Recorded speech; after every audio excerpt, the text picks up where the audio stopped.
La noche caía sobre la Ciudad de México, y la enorme mansión de don Esteban se encontraba sumida en un silencio que pesaba como plomo. Afuera, el eco de los claxones y las voces callejeras contrastaba con la soledad del millonario que, por primera vez en décadas, no encontraba consuelo en sus riquezas. Sus pasos resonaban en el mármol del vestíbulo mientras caminaba con desesperación, sujetando con fuerza un vaso de whisky que ya no le aliviaba nada. De pronto, se detuvo frente al retrato familiar colgado en la sala principal. Ahí estaban sus hijos, Leonardo y Mauricio, vestidos de traje y con sonrisas fingidas. El retrato, que antes lo llenaba de orgullo, ahora se convirtió en un recordatorio cruel. «Mis hijos me traicionaron», gritó con un dolor desgarrador, y el eco de su voz recorrió cada rincón vacío de la casa. En ese instante, sus manos temblaron tanto que dejó caer el vaso. El vidrio se rompió en 1000 pedazos sobre el suelo brillante, igual que su corazón. Don Esteban, el hombre que había levantado un imperio de la nada, sentía que toda su vida se desmoronaba con una brutalidad que ni siquiera los negocios más duros le habían enseñado a enfrentar. Suscríbete al canal ahora mismo para seguir esta historia llena de giros inesperados y emociones intensas. Con el rostro desencajado, se dejó caer en un sillón de cuero. Las luces cálidas no lograban ocultar la frialdad que lo rodeaba. Había dado todo a sus hijos: educación en colegios privados, viajes a Europa, coches de lujo antes de cumplir la mayoría de edad, y aún así lo habían traicionado. El peso de esa verdad lo hundía más que cualquier crisis económica. Recordó con nitidez el día en que les confió la administración de parte de la empresa familiar. Creía que sería un legado, una enseñanza de responsabilidad, pero lo que encontró fue ambición desmedida. Ahora, revisando los documentos que aún tenía sobre la mesa, veía con claridad los movimientos turbios, las cuentas manipuladas, la firma falsificada. Todo lo habían hecho a espaldas suyas como buitres esperando el momento para desgarrar. Sus pensamientos se entrelazaban con imágenes de su juventud. Cuando comenzó a trabajar como ayudante en un taller mecánico en Iztapalapa, jamás imaginó que llegaría a amasar una fortuna tan grande. Pasó noches enteras diseñando proyectos, buscando inversionistas, enfrentando riesgos que casi le costaron todo, pero siempre salió adelante, convencido de que lo hacía por su familia. Y ahora, al final de la carrera, los mismos por quienes había luchado lo hundían sin piedad. Se levantó con torpeza y caminó hasta la terraza. Desde ahí, la vista de la ciudad parecía infinita. Luces parpadeantes, edificios modernos, calles interminables. Todo lo que amaba de su tierra ahora le parecía ajeno. Una brisa fría lo golpeó en el rostro y por un instante sintió que no tenía fuerzas para seguir. ¿De qué servía tanto sacrificio si ni la sangre de su sangre lo valoraba? En medio de su tormento, un recuerdo lejano le atravesó la mente. Su difunta esposa, Teresa, abrazando a los niños cuando aún eran pequeños. Ella siempre le decía: «El dinero no compra el amor verdadero, Esteban». No olvides eso. Había pasado por alto esas palabras, convencido de que con poder y prestigio todo estaría bajo control, pero ahora comprendía que Teresa tenía razón. El dolor lo hizo apretar los puños. No podía permitir que la traición de sus hijos definiera el final de su historia. Sin embargo, tampoco sabía hacia dónde dirigirse. El vacío lo consumía, y la mansión que antes simbolizaba éxito, ahora se sentía como una prisión de recuerdos. La noche avanzaba, y don Esteban permanecía de pie frente al horizonte urbano, incapaz de apartar de su mente la amarga verdad. Lo habían traicionado los que más amaba. Lo que aún no sabía era que, en medio de la miseria emocional que lo embargaba, el destino estaba por poner en su camino a alguien inesperado, alguien que cambiaría todo para siempre. El amanecer llegó cargado de un silencio incómodo en la mansión de don Esteban. El sol apenas iluminaba los ventanales cuando él, con los ojos rojos de tanto llorar, Revisaba por enésima vez los documentos que confirmaban lo que había intentado negar durante semanas. Cada firma falsificada, cada movimiento bancario escondido, era una daga directa a su confianza. Sus propios hijos habían sido los arquitectos de su ruina. Con una carpeta bajo el brazo, se dirigió a la oficina central de su empresa en Paseo de la Reforma. Aquel edificio de cristal, que alguna vez fue símbolo de prestigio y poder, ahora le parecía un monstruo que lo devoraba lentamente. Al entrar, notó las miradas incómodas de empleados que apenas se atrevían a saludarlo. La noticia de los desfalcos corría como pólvora, y todos sabían que la reputación del imperio se desplomaba. En la sala de juntas lo esperaban sus abogados y un par de socios de confianza. El ambiente era tenso, cargado de murmullos y hojas esparcidas sobre la mesa. Don Esteban, las cuentas en Suiza han sido vaciadas casi en su totalidad, explicó uno de los abogados con voz grave. Todo apunta a transferencias firmadas por sus hijos. El empresario cerró los ojos, sintiendo un ardor insoportable en el pecho. ¿Y qué dice la ley? ¿Puedo denunciarlos? El silencio se prolongó unos segundos. Finalmente, el abogado respondió con cautela. Legalmente sí, pero son sus herederos. Cualquier demanda se convertiría en un escándalo mediático que destruiría lo que queda de su nombre. Don Esteban golpeó la mesa con fuerza, haciendo temblar los vasos de agua. No me importa el nombre. Me han robado lo que construí con mis manos. Uno de los socios, un hombre mayor que lo conocía desde sus inicios, lo miró con compasión. Esteban, a veces lo peor no es perder el dinero, es perder la lealtad. Aquella frase retumbó en su mente mientras salía del edificio. Afuera el bullicio de la ciudad lo envolvía. Vendedores ambulantes ofreciendo café, ejecutivos caminando con prisa, taxis tocando el claxon sin descanso. Todo seguía igual para el mundo, pero dentro de él nada era lo mismo. Más tarde, esa misma noche, organizó una cena familiar para enfrentar a Leonardo y Mauricio. El comedor adornado con candelabros y vajilla fina parecía el escenario de una batalla invisible. Los dos jóvenes llegaron vestidos con elegancia, como si nada hubiera pasado. «Padre», dijo Leonardo con tono arrogante, «deberías descansar. Todo lo que has logrado ya es nuestro, y nosotros sabemos cómo manejarlo». Mauricio asintió, cruzándose de brazos. «Los tiempos cambian, papá. Tu manera de hacer negocios ya es cosa del pasado. Nosotros llevaremos la empresa al siguiente nivel». Don Esteban los miró fijamente, incapaz de contener la ira. «¿Al siguiente nivel? Me han despojado como ladrones. ¿Así pagan los años en que trabajé hasta sangrar para darles todo?» Los rostros de sus hijos no mostraron arrepentimiento, solo frialdad. Ese fue el golpe final, más doloroso que cualquier pérdida material. Comprendió que ya no quedaba un lazo afectivo que lo uniera a ellos. Cuando la cena terminó, la mansión volvió a quedar en silencio. Los pasillos parecían más vacíos que nunca, y los retratos familiares en las paredes se tornaban fantasmas que lo perseguían. Caminó hasta la biblioteca, encendió un cigarro y dejó que el humo llenara el aire. El dinero podía recuperarse, pero lo que había muerto esa noche era la confianza. Con la mirada perdida se repitió una y otra vez: «Mis hijos ya no son mis hijos. Me han convertido en un extraño en mi propia casa». Lo que aún no imaginaba era que su vida, en ruinas, estaba a punto de cruzarse con un destino completamente distinto, lejos de todo lujo y comodidad. La madrugada en la Ciudad de México tenía un aire pesado, cargado de humedad y de ruidos que nunca cesaban. Don Esteban salió de su mansión como un fugitivo, con el corazón comprimido y la mente nublada. No llevaba más que un abrigo ligero y algunos billetes en la cartera.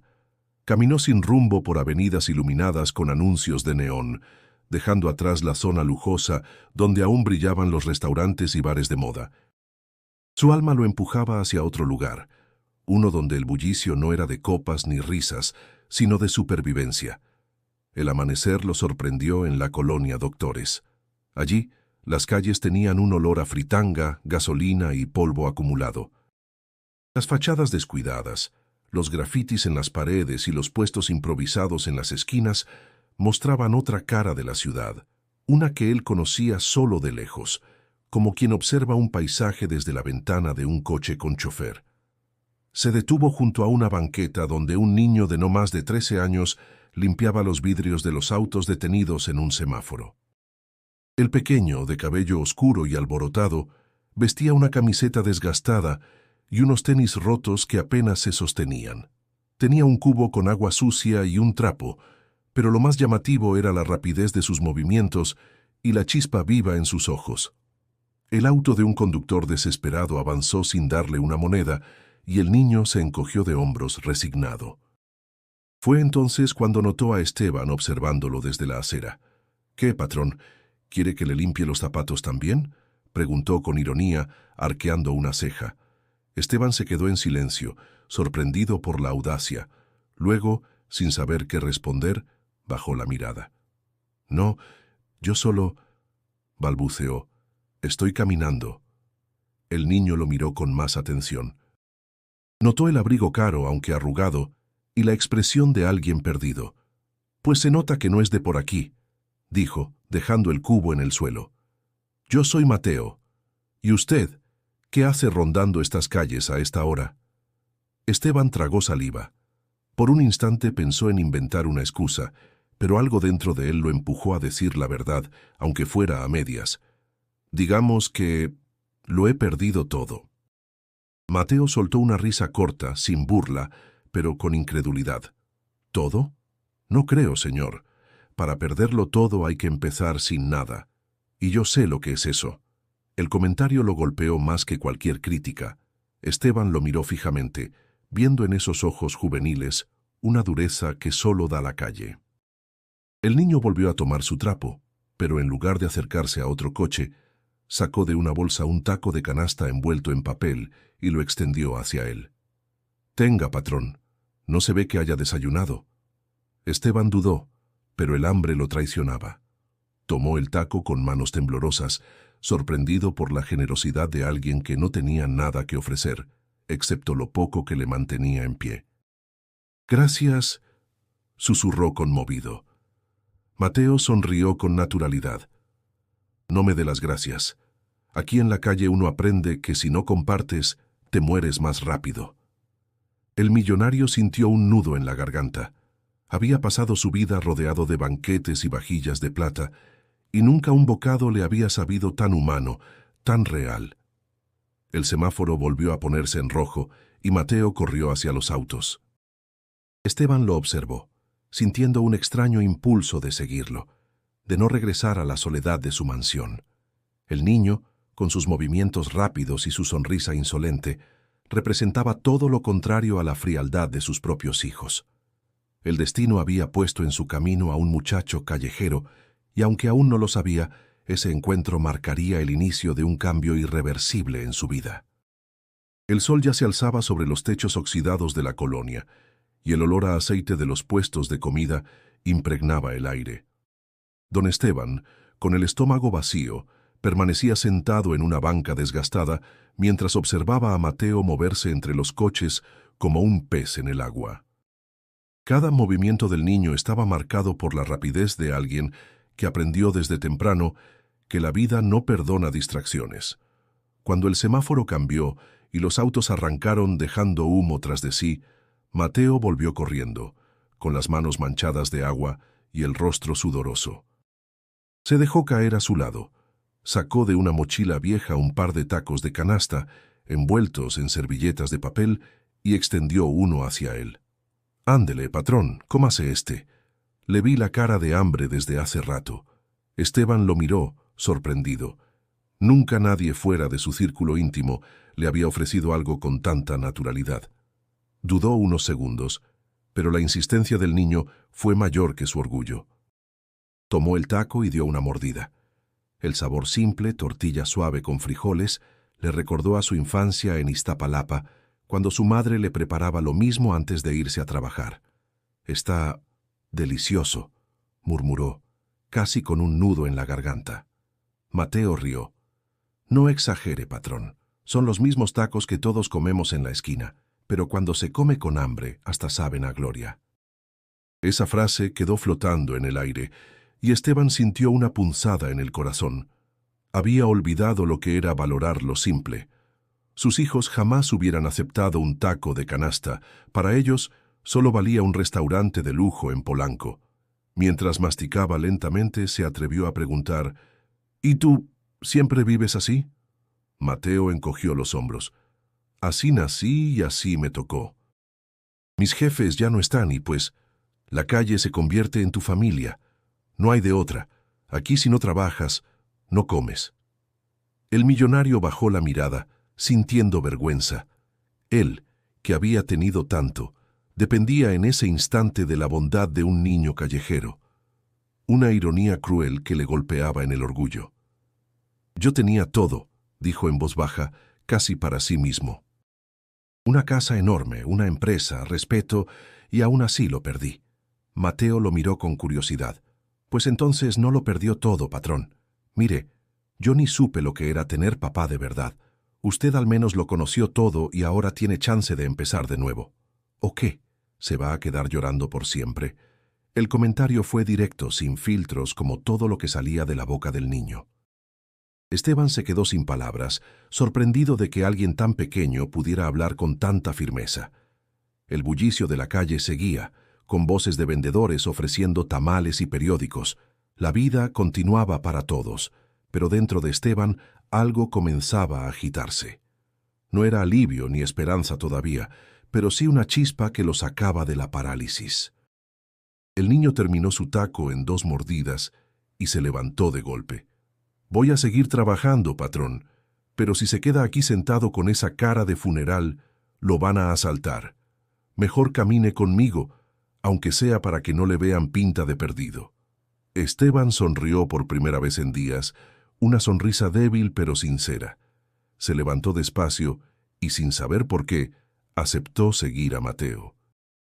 Algo en la actitud del muchacho lo desarmaba, como si la calle lo hubiera moldeado con una dureza que escondía también un extraño calor humano. Ese gesto, tan simple, fue el inicio de una amistad que ni el millonario ni el niño habrían imaginado. Una unión marcada por la necesidad, pero también por una conexión inesperada que apenas comenzaba a revelarse. El sol ya estaba alto cuando Esteban caminaba junto a Mateo por calles estrechas, llenas de grafitis y ruidos que lo abrumaban. Cada paso le pesaba como si llevara cadenas invisibles y el orgullo se retorcía dentro de él. Nunca imaginó depender de un niño callejero para orientarse. El contraste entre lo que había sido y lo que ahora era lo asfixiaba. Mateo lo notó en silencio, pero después de unos minutos decidió hablar. «Oiga, patrón, deje de caminar con esa cara. La gente lo va a ver débil, y aquí la debilidad se paga caro». Esteban apretó la mandíbula. «No estoy débil, solo estoy confundido». El niño lo miró de reojo y soltó una risa corta. «Confundido dicen todos los que no quieren aceptar que la vida ya les dio una buena sacudida». Esas palabras lo hirieron, aunque sabía que eran ciertas. La traición de sus hijos le había dejado una herida abierta que no cicatrizaba. Había pasado de ser un hombre poderoso, respetado en los círculos de negocios, a sentirse desnudo en medio de la ciudad. Se detuvieron frente a una tienda pequeña donde vendían jugos y tortas. El olor a pan recién horneado lo hizo estremecer. El estómago rugió, recordándole que había pasado casi un día sin comer bien. Sin embargo, Esteban se negó a pedir nada. «No necesito nada», murmuró, intentando mantener dignidad. Mateo frunció el ceño. «¿En serio? ¿Va a morirse de hambre solo para no admitir que necesita ayuda?» «He construido mi vida sin deberle nada a nadie», respondió Esteban, alzando la voz. «No voy a empezar ahora a depender de un niño». El silencio entre ellos fue pesado. Mateo dio una mordida a una torta que había conseguido con las monedas de la mañana. Luego habló con la boca llena, sin filtro. «Pues aunque le duela, ya depende de mí. Si no fuera porque le di mi taco, usted seguiría con el estómago vacío. Y si lo dejo solo, lo asaltan antes de llegar a la próxima esquina». Las palabras fueron duras, pero verdaderas. Esteban bajó la mirada. sintiendo que el orgullo lo estaba ahogando más que la realidad misma. Siguieron caminando hasta llegar a una plaza, donde los niños jugaban con pelotas desgastadas y mujeres vendían quesadillas en anafres. El olor a maíz y queso lo envolvió, despertando recuerdos de su niñez humilde. No pudo evitar compararlo con los banquetes que ofrecía en su mansión, donde abundaba la comida, pero faltaba la calidez. Mateo, viendo que Esteban se quedaba en silencio, decidió contar algo de sí mismo. Mi mamá murió cuando yo tenía 6. Era trabajadora doméstica. Nunca supe quién era mi papá. Desde entonces la calle es lo único que conozco. Aquí aprendí a pelear, a correr y a no llorar. Porque si lloras se aprovechan de ti. El millonario lo escuchó con atención. Sentía un nudo en la garganta porque a pesar de todo, ese niño hablaba con más entereza que él mismo. Yo también perdí a alguien, confesó Esteban, bajando la voz. Mi esposa, Teresa. Ella siempre me decía que el dinero no lo es todo. Y nunca le hice caso.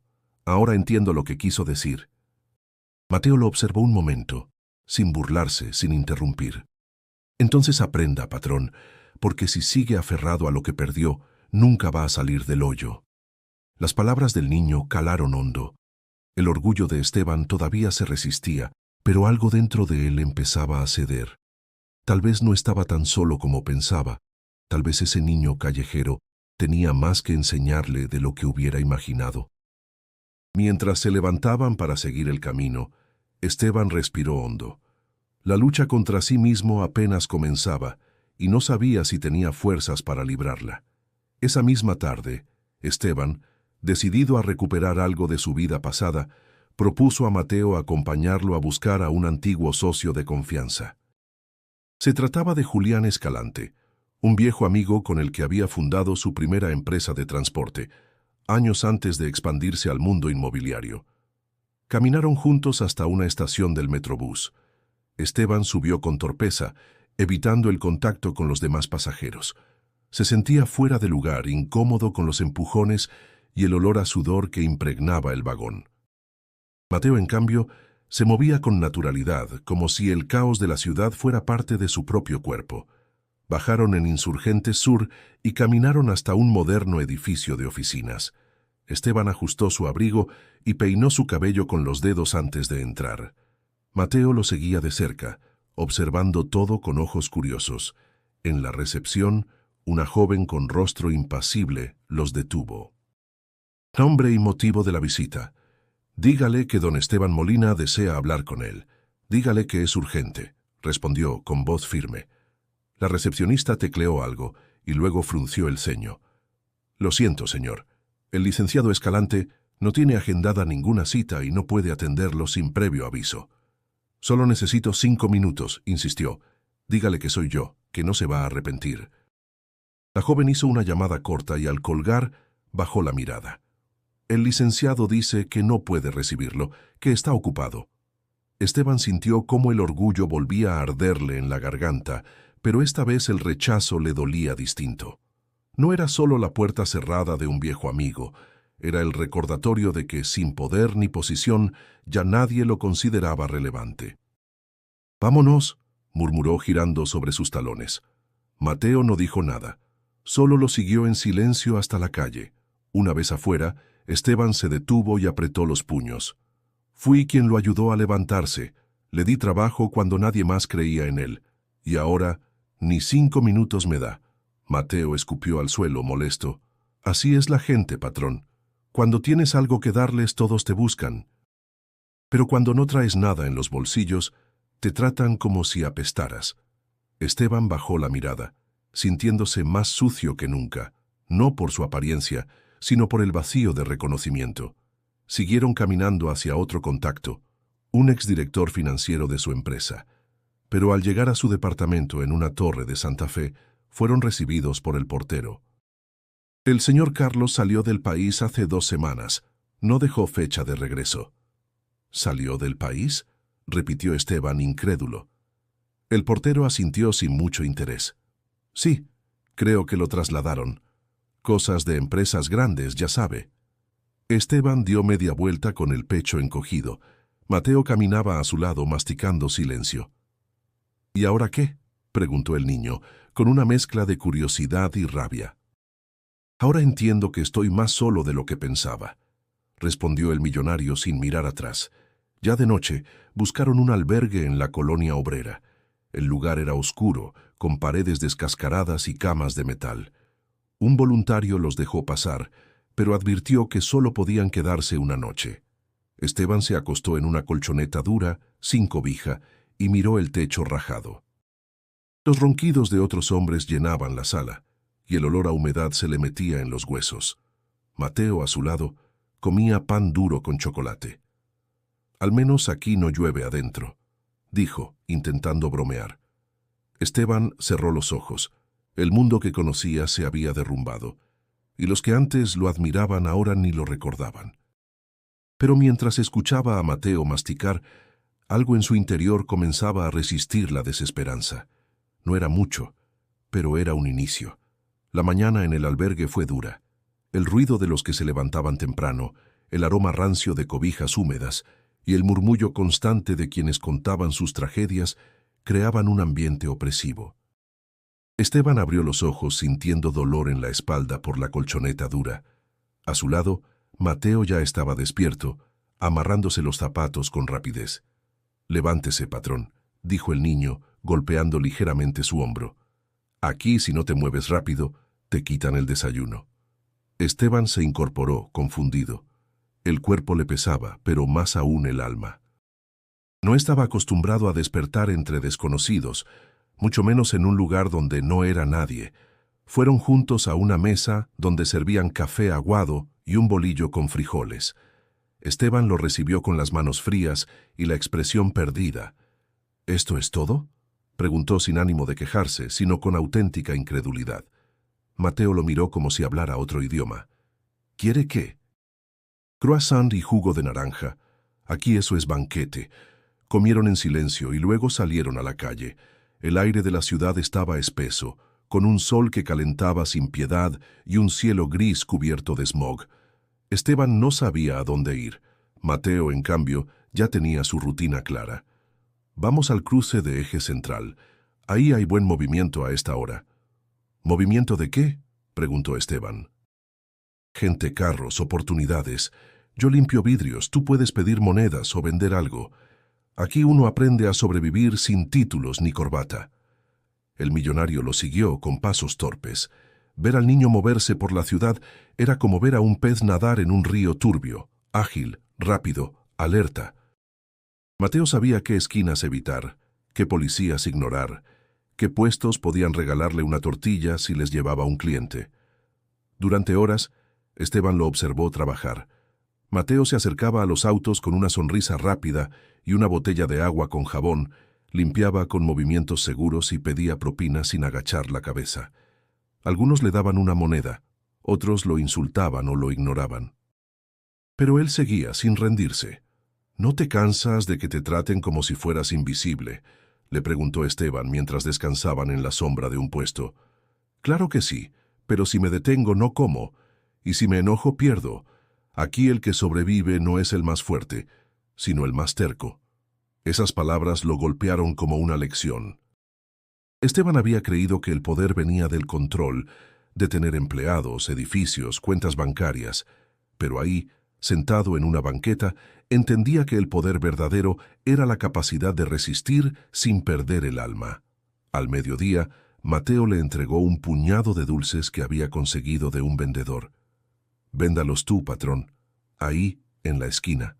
Solo sonríe y ofrece 1 por 5 pesos. Esteban dudó. Jamás había hecho algo así. Sentía que cada mirada lo juzgaba, que cada persona veía al hombre que cayó del trono. Pero no tenía opción. Tomó los dulces, cruzó la calle y empezó a ofrecerlos. Su voz era apenas audible. La mayoría lo ignoraba. Algunos lo miraban con desconfianza. Después de media hora, volvió con solo 3 monedas. «No sirvo para esto», murmuró avergonzado. «Claro que no sirve», respondió Mateo con franqueza. «Apenas es su primer día. Esto se aprende a golpes, patrón, como todo en la vida». Se quedaron sentados en silencio. Esteban observó a una mujer empujando un carrito con tamales, a un anciano durmiendo bajo un árbol, a un joven vendiendo cargadores piratas. Era otro México, uno que siempre existió a su lado, pero que nunca quiso ver. Ese día no ganó dinero, pero aprendió más que en cualquier junta de directorio. Esa noche, el cielo sobre la ciudad era oscuro y sin estrellas. Esteban y Mateo caminaban por una avenida secundaria en la colonia Guerrero. No habían conseguido vender mucho y el cansancio pesaba en los cuerpos de ambos. El exmillonario arrastraba los pies, con la ropa empolvada y los pensamientos hechos trizas. Cuando llegaron a un parque solitario, se sentaron en una banca de concreto. Mateo abrió una bolsa con pan viejo que le había regalado una señora del mercado. Comieron en silencio, compartiendo los últimos sorbos de un refresco barato. Esteban, mirando al vacío, rompió el silencio. «No puedo más, Mateo. Esto no es vida, no puedo seguir así». Mateo tragó con dificultad, molesto por lo que acababa de escuchar. «¿Y qué quiere hacer? ¿Regresar con sus hijos? ¿Pedirles perdón como si usted fuera el que los traicionó?» El silencio de Esteban fue la única respuesta. «¿De verdad está pensando en arrodillarse frente a ellos?», insistió Mateo alzando la voz. «¿Después de todo lo que le hicieron?» «Al menos allá tengo una cama», murmuró Esteban apenas audible. «No, patrona, ya no tiene nada. Lo que tenía ya se lo quitaron. ¿No lo ve? Si regresa ahora les da la razón. Les demuestra que usted no es más que un viejo débil». La voz del niño temblaba de rabia. No era solo por Esteban, era por sí mismo, por todas las veces que la vida lo había puesto de rodillas y nadie le ofreció una mano. Ver al hombre que empezaba a admirar rendirse le dolía como si lo traicionaran. «No se trata de orgullo, Mateo, se trata de dignidad. Y no sé si me queda algo de eso», dijo Esteban mirando el suelo. El niño apretó los dientes y golpeó con el puño la banca. «Claro que le queda. ¿O cree que yo estaría aquí si pensara que ya no vale la pena? Yo no comparto mis tacos con cualquiera, ¿eh?» Esteban lo miró por primera vez en la noche. En los ojos del niño había fuego, pero también algo más: lealtad. «¿Por qué te importa tanto lo que haga? Apenas me conoces. Porque usted fue el primero en verme como persona, no como un mocoso callejero. Y si usted se rinde, ¿qué mensaje me deja a mí? ¿Que uno nunca puede levantarse?» Las palabras golpearon con fuerza. Esteban sintió un nudo en el pecho, una mezcla de vergüenza y gratitud. La calle le estaba enseñando no solo a sobrevivir, sino a enfrentarse consigo mismo. El frío de la noche se intensificó. Un viento helado atravesó sus ropas y los ruidos de la ciudad se volvieron distantes. «Tienes razón, Mateo», dijo finalmente con voz firme. «No puedo darles el gusto de verme derrotado». El niño asintió aliviado. «Eso, patrón. Mejor busquemos cómo levantarnos sin deberle nada a nadie. Ya verá que algo va a salir». Esteban respiró profundo, sintiendo que por primera vez en días tenía una decisión clara. No iba a regresar a la mansión, ni a pedir limosna emocional a quienes le habían dado la espalda. Iba a reconstruirse desde donde fuera, aunque costara cada gota de su energía. «Gracias, hijo», susurró casi sin pensar. Mateo lo miró de reojo sin decir nada, pero una sonrisa leve se dibujó en su rostro, como si esas palabras hubieran tenido más valor que cualquier moneda. La noche continuó, pero algo había cambiado. Ya no estaban solos dos personas derrotadas, sino dos voluntades que contra todo se aferraban a seguir adelante. El amanecer siguiente trajo consigo un cielo nublado y una llovizna persistente. Las gotas caían lentas, ensuciando el pavimento y empapando los techos de lámina de la colonia. Esteban y Mateo despertaron bajo una estructura improvisada, cubierta con cartón y lonas rotas. No era cómodo, pero al menos los había protegido del frío. Esteban se incorporó con dificultad, sintiendo cada hueso como si pesara el doble. A su lado, Mateo aún dormía, enroscado como un cachorro, con los pies al aire y una chaqueta vieja como cobija. Mientras el millonario recogía sus cosas, notó una carpeta de cuero entre los pocos papeles que había logrado salvar de su antigua oficina. Era un documento olvidado que llevaba tiempo sin revisar. Un listado de propiedades menores a nombre de su empresa. Lo hojeó sin mucho interés, pero de pronto una dirección le llamó la atención. San Jerónimo Tecuanipan, leyó en voz baja, frunciendo el ceño. Era un terreno rústico en las afueras de Puebla, comprado hacía años con la intención de construir un centro de retiro, proyecto que nunca se concretó. Aquel papel, sucio y doblado, parecía insignificante, pero en ese momento le pareció una chispa de esperanza. Cuando Mateo despertó, Esteban ya tenía el documento en la mano y una mirada distinta en el rostro. «¿Qué trae ahí?», preguntó el niño rascándose la cabeza. «Una posibilidad», respondió Esteban. «No es mucho, pero podría ser un comienzo». Mateo se acercó curioso. «¿Es un terreno? ¿Dónde?» «En Puebla. No sé en qué estado está, ni si queda algo aprovechable, pero es mío. Legalmente aún me pertenece». El niño sonrió, contagiado por el leve entusiasmo del hombre. «Entonces, ¿qué esperamos? Vamos a verlo». «¿Estás seguro? No sé cuánto nos tome llegar. Ni siquiera sé si alguien ya lo invadió». Mateo se encogió de hombros. «No tengo nada mejor que hacer, y usted necesita una razón para levantarse.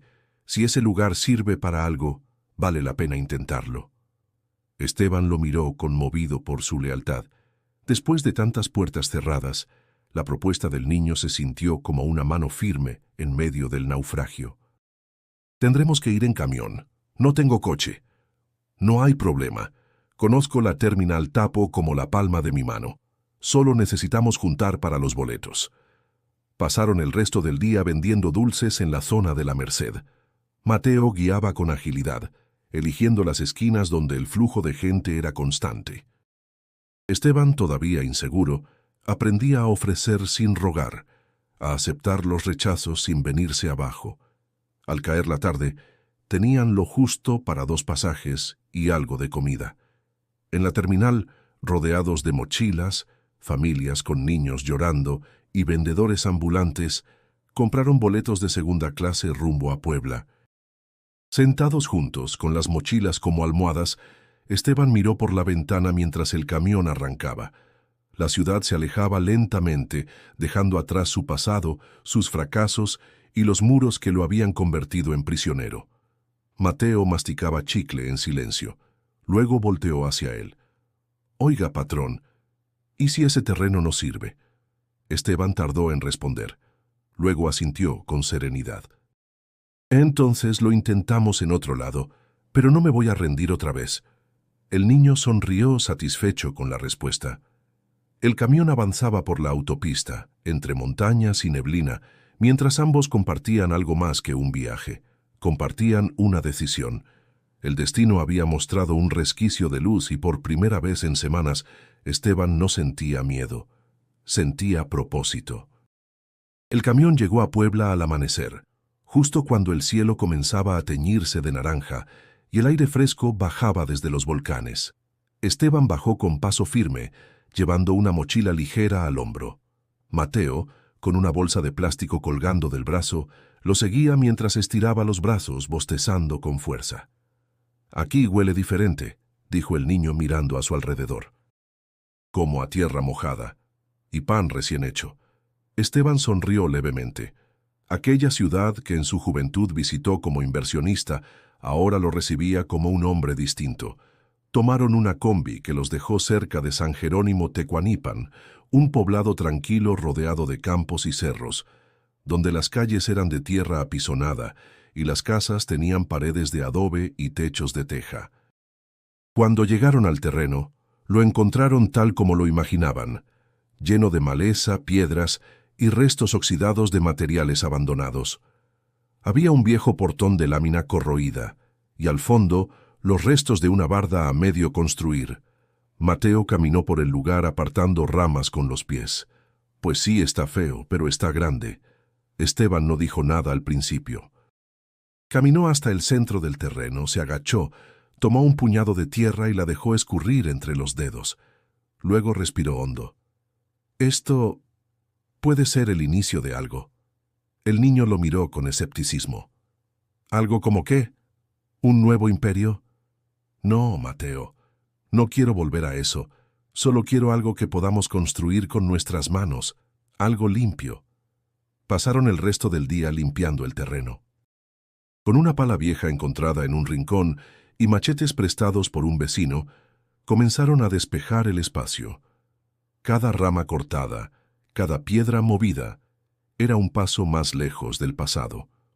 Nunca pensé que trabajaría así, comentó Esteban, con la espalda empapada en sudor.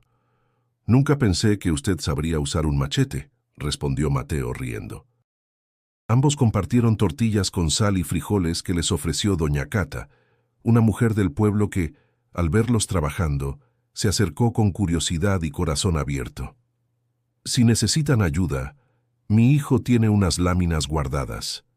Puede prestarles unas para armar un techo, les dijo mientras servía café de olla. Esteban quedó sin palabras. A diferencia de la ciudad, donde las miradas eran frías y las puertas cerradas, en ese pueblo encontró humanidad desde el primer contacto. Al anochecer, habían limpiado un espacio suficiente para levantar una pequeña estructura improvisada. Con maderas viejas y una lona, armaron un refugio para pasar la noche.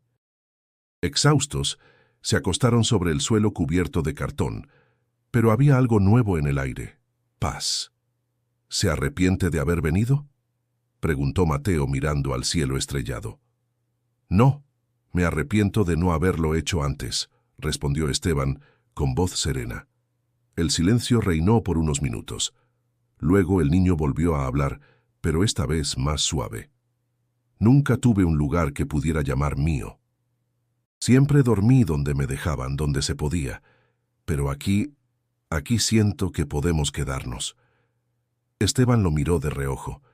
Por primera vez sintió que no estaba simplemente sobreviviendo. Estaba construyendo algo con sentido. Entonces será nuestro, dijo. Este pedazo de tierra, esta vida nueva, nada de lo que me quitaron importa más. Mateo sonrió con los ojos cerrados. El viento movía suavemente la lona del techo, y los grillos cantaban entre los matorrales. La noche los envolvía, no como amenaza, sino como promesa. Estaban listos para empezar de cero, y esta vez, juntos. El terreno en San Jerónimo empezaba a tomar forma. Con la ayuda de vecinos y el esfuerzo diario de Esteban y Mateo, ya se alzaban muros de bloc y un techo de lámina sostenido por vigas recicladas. No era una construcción lujosa, pero tenía alma. Cada ladrillo cargaba una historia, cada clavo un acto de fe. Doña Cata le seguía llevando café por las mañanas y a veces algún pan que horneaba con su hija. Otros pobladores ofrecían herramientas, consejos o simplemente una sonrisa. Esteban se integraba a esa comunidad con humildad, aprendiendo a vivir con menos, pero con mucho más sentido. Una tarde, mientras terminaban de colocar una puerta improvisada hecha de madera reutilizada, un hombre del pueblo se acercó con un periódico bajo el brazo. Don Esteban, creo que debería ver esto, dijo extendiéndole el diario. En la portada, una fotografía suya, años atrás, aparecía junto a un titular en letras grandes: Exempresario desaparecido reaparece en Puebla.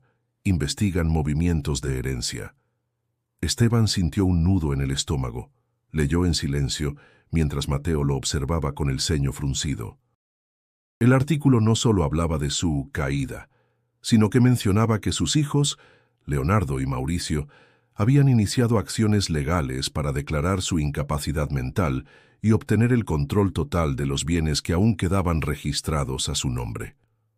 No puede ser, murmuró con la hoja temblando entre sus dedos. Mateo le quitó el periódico y lo leyó por encima. ¿Qué quieren ahora? No les bastó con todo lo que le quitaron. Quieren asegurarse de que no me recupere. Saben que si yo renazco, su mentira se desmorona. Esa noche, Esteban no durmió.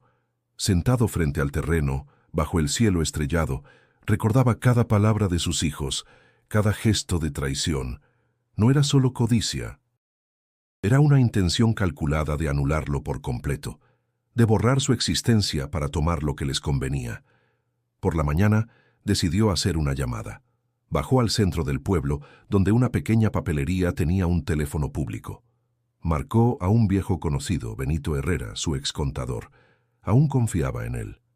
«Benito, soy Esteban. No tengo tiempo para explicaciones largas. Necesito que me digas qué propiedades siguen a mi nombre. Necesito los documentos oficiales». «Esteban, estás vivo», respondió el hombre con voz atónita. «Tus hijos dijeron que te habías internado por voluntad propia. Nadie sabía de ti». «Mentiras. Estoy en Puebla, estoy bien y no pienso desaparecer». Benito le prometió enviarle copias de los registros y lo puso en contacto con una abogada en quien confiaba. De vuelta en el terreno, Mateo lo vio llegar con el rostro tenso. «¿Y ahora qué va a hacer?» «Defenderme. No les voy a entregar lo poco que queda, y no lo hago por venganza, lo hago por justicia». Mateo lo miró con admiración. Ya no veía al hombre derrotado que conoció en la ciudad. Frente a él estaba alguien dispuesto a luchar, no con dinero ni poder, sino con verdad y determinación. «Entonces yo también peleo con usted», dijo con una sonrisa traviesa. «Ya le ayudé a poner esa barda. ¿Cómo no le voy a ayudar a ponerle límites a sus hijos?» Ambos rieron, pero sabían que el camino no sería fácil. Las sombras del pasado volvían a apretar, y esta vez lo harían con abogados, juicios y más mentiras. Pero Esteban ya no estaba solo. Tenía un lugar, una causa, y a alguien que creía en él sin pedir nada a cambio. Y eso era más que suficiente para resistir. Los días siguientes estuvieron marcados por una actividad constante en el terreno. La noticia del pleito legal que enfrentaba Esteban se había esparcido por el pueblo como pólvora. Sin embargo, a diferencia de la indiferencia que solía hallar en la ciudad, en San Jerónimo la reacción fue muy distinta. Una mañana, mientras clavaban tablas para reforzar el techo, llegó don Tomás, un campesino de manos callosas y sombrero desgastado. «Supe que tiene problemas con su familia, don Esteban. Yo no sé nada de abogados, pero sé de trabajo duro, y si necesita ayuda con la tierra, yo le enseño a sembrar». Esteban, conmovido, le estrechó la mano. «Gracias, don Tomás. Lo que más necesito ahora es eso. Gente que no me juzgue, sino que me extienda la mano». Mateo, que escuchaba desde la esquina, sonrió orgulloso. «Aquí todos somos gente de lucha, patrón, ya ve». Poco a poco, más vecinos comenzaron a acercarse. Don Rubén llevó sacos de cal y cemento que le habían sobrado de una obra. Doña Cata organizó una comida comunitaria para juntar víveres. La señora Pilar, costurera, ofreció retazos de tela para cubrir las ventanas. «Nadie aquí tiene mucho», dijo, «pero cuando uno se levanta, todos empujamos».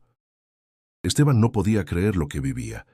Había gastado millones tratando de rodearse de aliados en el mundo corporativo, pero nunca había sentido una conexión tan auténtica como la que ahora lo sostenía.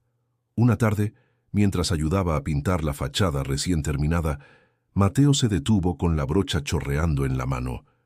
«Oiga, patrón, ¿se dio cuenta que ya nadie lo llama don Esteban el millonario?» «¿Y eso es bueno o malo?», preguntó sin dejar de reír. «Es bueno porque ahora lo llaman el vecino Esteban, y eso aquí vale más que cualquier título». La frase lo conmovió profundamente. Era cierto. Había dejado de ser una figura intocable, inalcanzable. Ahora era un hombre más con manos manchadas de pintura, barro en las botas y una voz que empezaba a ser escuchada desde la igualdad. Una noche, durante una reunión en la pequeña plaza del pueblo, uno de los vecinos propuso algo inesperado. «Esteban, ¿por qué no organizamos una cooperativa? Usted tiene experiencia, y nosotros tenemos ganas de trabajar. Podríamos producir hortalizas, vender artesanías, hasta abrir un pequeño mercado local». Los ojos del exempresario se iluminaron. Era como ver abrirse una puerta que nunca imaginó posible. «Sí», respondió, «podemos hacerlo, no como jefe y empleados, sino como socios. Cada quien aporta lo que sabe». Mateo alzó la mano de inmediato. «Yo me encargo de las ventas. Ya sé cómo hablar con la gente en la calle». Todos rieron, el entusiasmo era contagioso. Se sentía una energía colectiva, como si cada uno encontrara en el otro el impulso que le faltaba.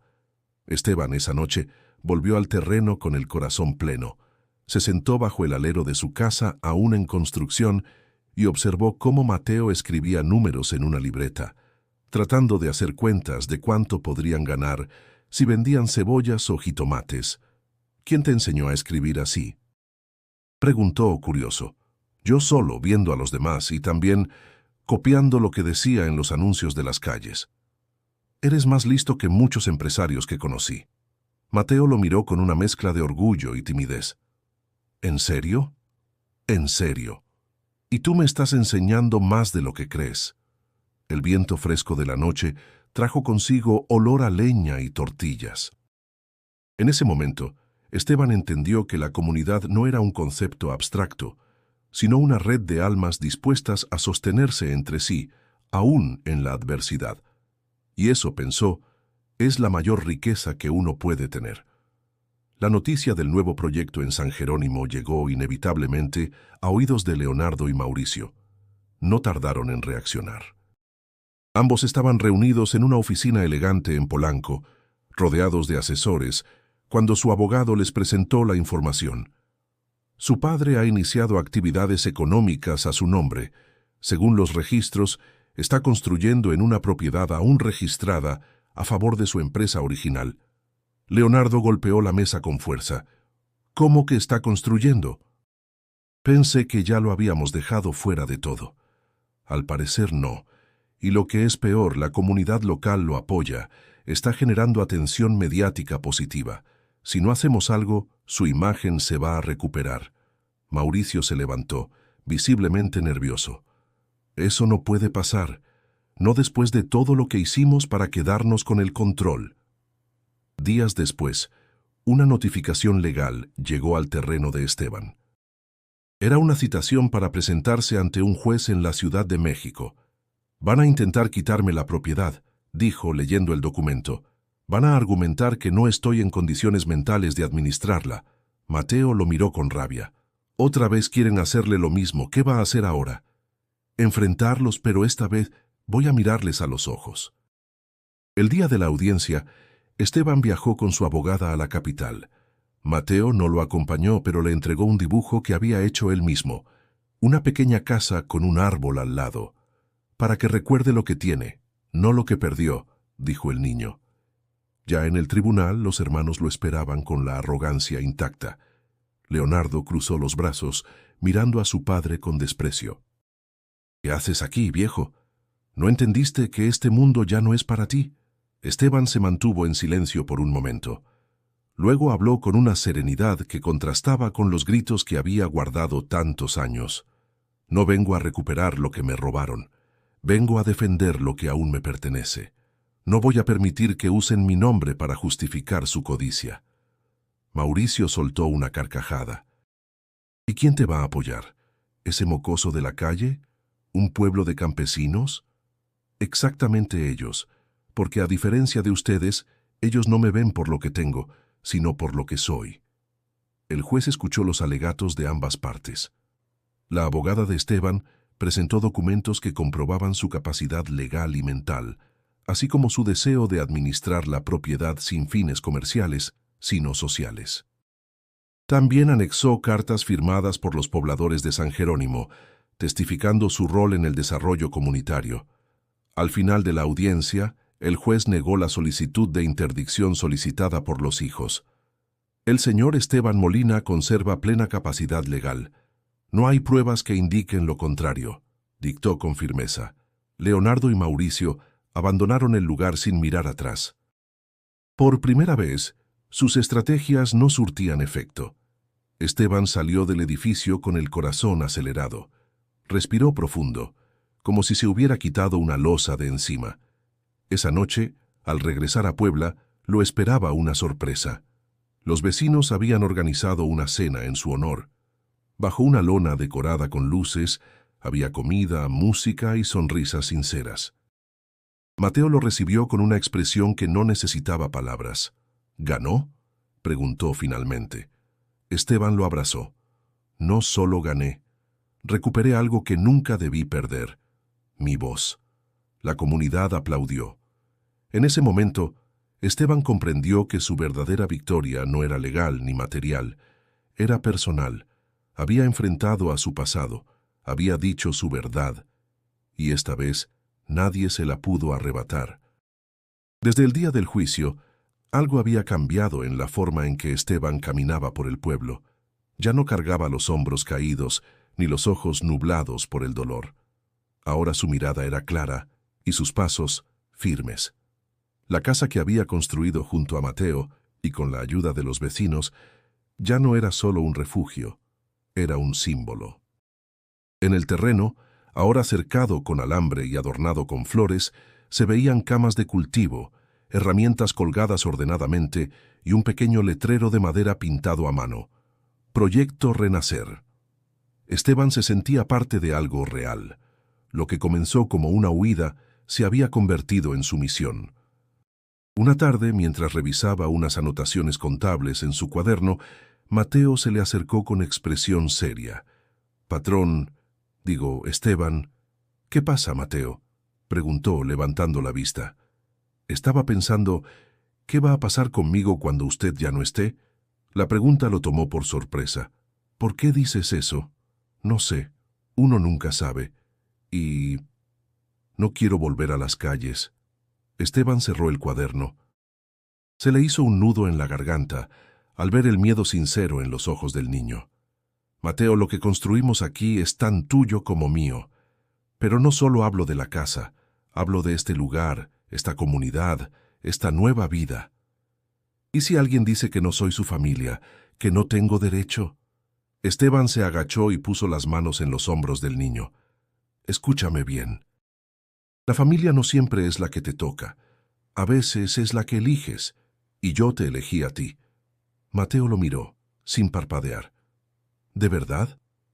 «De verdad. Voy a hacer los trámites para que todo quede en regla. Este lugar te pertenecerá algún día». Los ojos de Mateo se humedecieron. Intentó disimular, pero la emoción era demasiado grande. «Nunca nadie me dijo algo así». «Pues yo sí. Y no porque me debas nada, sino porque lo mereces». Las semanas siguientes se llenaron de actividad. Esteban tramitó documentos, se asesoró con la abogada que lo había defendido y registró oficialmente el terreno y la construcción como parte de un proyecto comunitario con continuidad en manos de Mateo. Durante una pequeña ceremonia organizada por los vecinos, Esteban hizo un anuncio frente a todos. «Hoy dejo claro que Mateo no es solo un niño que me ayudó cuando nadie más lo hizo. Es mi familia, mi verdadero heredero, no por sangre, sino por amor y lealtad». Los aplausos resonaron con fuerza. Mateo, con un nudo en la garganta, intentó hablar, pero solo pudo asentir. Esa noche, sentados bajo el cielo despejado, hablaron como nunca antes. ¿Alguna vez pensó que terminaría así su vida?, preguntó Mateo mirando las estrellas. «Jamás. Pensé que moriría solo, rodeado de lujos vacíos, pero ahora sé que no quiero nada más. ¿Ni recuperar la empresa? ¿Ni vengarse de sus hijos? No, ya les gané, porque ahora soy libre». Mateo se recostó sobre el pasto. «¿Y si un día quiero estudiar o viajar o hacer algo más grande? Entonces estaré a tu lado mientras pueda. Y cuando ya no esté, tú sabrás qué hacer, porque lo estás aprendiendo con el corazón». El silencio los envolvió, pero era un silencio lleno de significado.